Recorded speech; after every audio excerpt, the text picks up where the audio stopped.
Sun Business, les dirigeants et les entrepreneurs du territoire ont la parole. Clément Lessort. Et voilà, bonjour à toutes et à tous, je suis ravi de vous accueillir pour ce nouveau numéro de Sun Business, comme tous les mardis, chaque mardi à 12h30, tout pile encore une fois. Je reçois les décideurs, les dirigeants du territoire pour parler économie. Et ce mardi, j'ai le plaisir de recevoir Rob Spiro. Bonjour Rob. Bonjour. Merci d'être avec nous. Vous êtes le fondateur et dirigeant du studio de start-up, c'est comme ça qu'on dit. Ça s'appelle Imagination Machine. Exactement. Rob, vous êtes un ancien de chez Google. Vous avez travaillé là-bas en tant que product manager, notamment pour le développement de l'application Hangout. Qu'est-ce que vous retenez, Rob, de cette expérience? Finalement, qu'est-ce que Larry Page et Sergey Brin vous ont appris, vous ont enseigné? C'est pas facile d'être Google quand on développe un nouveau produit. Parce que si on développe un nouveau produit, le premier jour de lancement, il y aura 100 millions d'utilisateurs dans 50 pays différents. Il y aura une attention média de dingue. Et donc, ça doit être hyper performant au niveau technologique. Ça doit être hyper ficelé au niveau juridique et expérience utilisateur. Et ça prend du temps. C'est difficile. Rob Spiro, ce que vous êtes en train de nous dire, finalement, le problème, c'est pas de trouver la bonne idée, mais c'est d'éviter que les boulons et les pièces ne s'en aillent quand on accélère trop vite. Quand on est une start-up technologique, c'est ça le défi, de trouver la bonne idée. Et quand on est Google, ou Facebook, ou Microsoft, le défi, c'est de ne pas faire une erreur. Est-ce que finalement, c'est votre expérience, votre première expérience en tant que salarié chez Google qui vous a formé? Vous avez d'ailleurs créé une entreprise après que vous leur avez revendue. C'était dans le domaine, c'était un supermarché en ligne, c'est ça, pour des produits frais sur le territoire? Bon, j'avais cofondé une start-up qui était un moteur de recherche avec quelques collègues et au bout de quelques années, on était racheté par Google. Et c'est comme ça que je suis devenu une salariée chez Google. Et au bout de quelques ans chez Google, je me suis rendu compte que c'était la vie de start-up qui me plaisait vraiment, qui m'a fait vibrer. Et donc, j'ai quitté Google pour lancer une 12e start-up à San Francisco qui était justement un supermarché en ligne où tous les produits viennent des producteurs et agriculteurs locaux. Bon, alors c'est important effectivement de préciser ce projet-là pour la suite de votre parcours. Est-ce que vous réalisez aujourd'hui ici à Nantes sur le territoire? Pour revenir à cette expérience de salariat, est-ce que c'est important justement de vivre ces moments avant de lancer sa propre start-up? Autrement dit, est-ce que les jeunes aujourd'hui se lancent trop rapidement selon vous? Ben, écoute, pour ma première start-up, c'était mon premier job. Et j'avais développé ça. C'était super intense en tant que premier job. J'étais un cofondateur, ça n'était pas que moi. Et mes cofondateurs étaient plus âgés, plus expérimentés que moi. Si j'avais embarqué dans cette première aventure, soit tout seul, soit avec les gens de même âge, expérience que moi, j'imagine que ça aurait été différent. Le fait que j'avais m'associé avec des gens plus expérimentés que moi, ça m'a permis d'apprendre beaucoup de choses, de maturer un petit peu. Donc, c'était pas forcément dans le cas d'un grand groupe, d'une société, ça peut être dans une start-up, mais en associant avec les gens plus matures. Bon, en revendant votre idée à Google, est-ce que vous êtes devenu riche, Rob Spiro? Par rapport à quoi? Est-ce que vous avez gagné de l'argent? Est-ce que ça vous a permis de capitaliser et pour investir dans les projets que vous faites, que vous réalisez aujourd'hui notamment? J'ai gagné un petit peu d'argent. Ça m'a permis de prendre des risques entrepreneuriaux ensuite. Mais en fait, j'avais pris des risques déjà avant. Ça m'a pas changé mes habitudes, ma vie.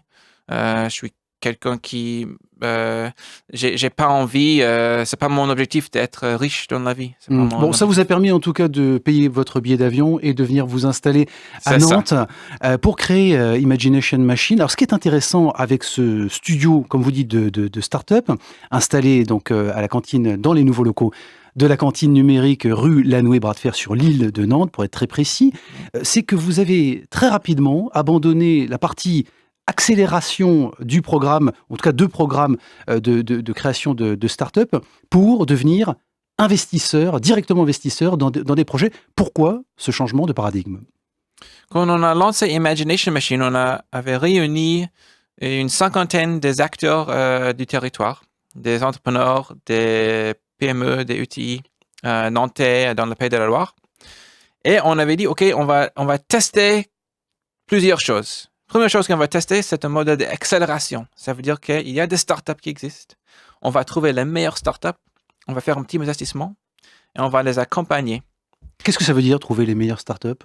Ça veut dire les plus prometteuses, qui peuvent changer le monde avec leurs idées, qui peuvent être partout, pas que dans la France, mais aussi le monde entier. Mais vous dites souvent, en tout cas, on vous entend dire que l'idée, c'est pas forcément le sujet, ce sont surtout les équipes et les personnes qui incarnent ces projets. Oui, on cherche des gens talentueux, charismatiques, qui sont prêts à prendre des risques, qui ont des connaissances fortes dans leur métier. Donc ça veut dire l'expertise finalement plus que la capacité entrepreneuriale, parce que ça, vous vous en occupez, vous les formez à être de bons entrepreneurs chez Imagination Machine? D'être un entrepreneur, je suis pas sûr que c'est quelque chose qu'on forme. On cherche des gens avec un regard stratégique. Ça veut dire qu'ils voient une vision large qui est souvent plus large qu'une expertise. Ça veut dire qu'on peut trouver les meilleurs ingénieurs informatiques du monde, mais s'il ne peut pas voir un projet dans son totalité, l'impact que ça va faire sur les utilisateurs, les enjeux stratégiques par rapport aux autres business, les enjeux financiers, c'est ça qu'on cherche, des gens qui ont un regard stratégique, qui peuvent voir un projet dans la totalité, y compris plusieurs métiers dedans. Alors, Rob Spiro, ça veut dire que vous devenez très concrètement actionnaire de chaque projet en tant que cofondateur, pour le coup. Quel est votre ticket d'entrée d'investissement en tant qu'investisseur dans ces projets-là? On avait testé ce modèle que je viens d'écrire, que c'était l'accélérateur, mais finalement, on a décidé d'embarquer sur un autre modèle qu'on a aussi testé au début, que c'est le studio de start-up, et c'est là où on crée nos propres start-up. Et c'est par rapport aussi à mon ADN à moi. C'est quelque chose que je voulais faire, c'est de créer de nouvelles entreprises avec un objectif idéaliste. Ça veut dire qu'on a créé quelque chose avec Imagination Machine où on essaie de créer de nouvelles entreprises qui ont pour objectif d'améliorer notre planète et notre société. Même donc si avec un impact social, c'est ça le critère pour les sélectionner, pour cofonder ces projets-là? Exactement, un impact social ou un impact environnemental. Qu'est-ce que ça veut dire, Rob Spiro? Ça veut dire que le numérique doit se mettre aujourd'hui résolument et uniquement au service de ces questions sociales et questions environnementales? Pas forcément, mais le reste, c'est du gadget? Personnellement, c'est ça qui m'anime. Donc, c'est ça que j'ai fait moi. Alors, je ne vais pas dire que ça doit être fait par d'autres. C'est ce qui m'anime. Et ce qu'on fait avec Imagination Machine, c'est qu'on cherche des entrepreneurs sans projet. Ça veut dire que nous, on a des idées. On apporte, pour répondre à ta question d'avant, on apporte une enveloppe de quelques dizaines de milliers d'euros.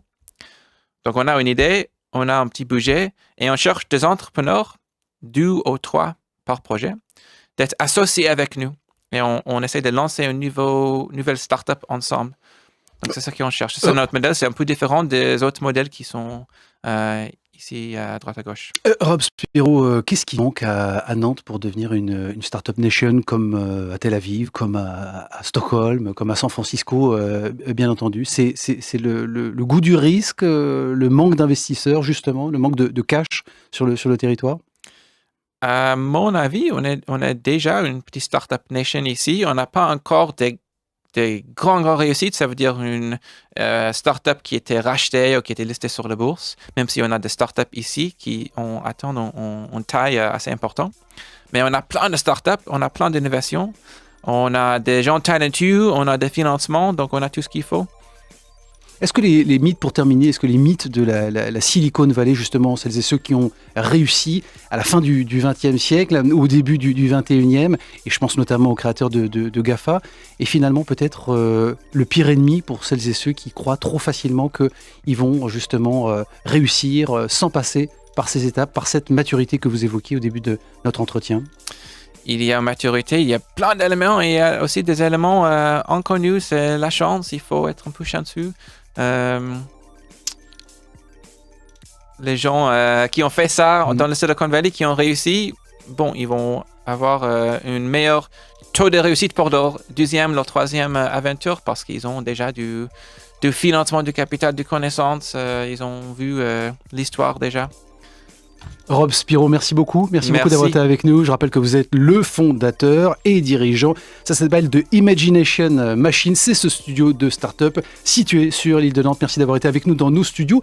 Vous pouvez retrouver bien sûr cette émission sur les players et l'application MySon. J'en profite très rapidement pour vous préciser que la semaine prochaine, j'aurai le plaisir de recevoir Arnaud Gène. Il est le président de ABAB. Ça s'appelle l'Association des Business Angels et Boosters, justement. On parlera avec lui de financement, de création et de reprise d'entreprises à fort potentiel sur le territoire. Merci pour votre fidélité.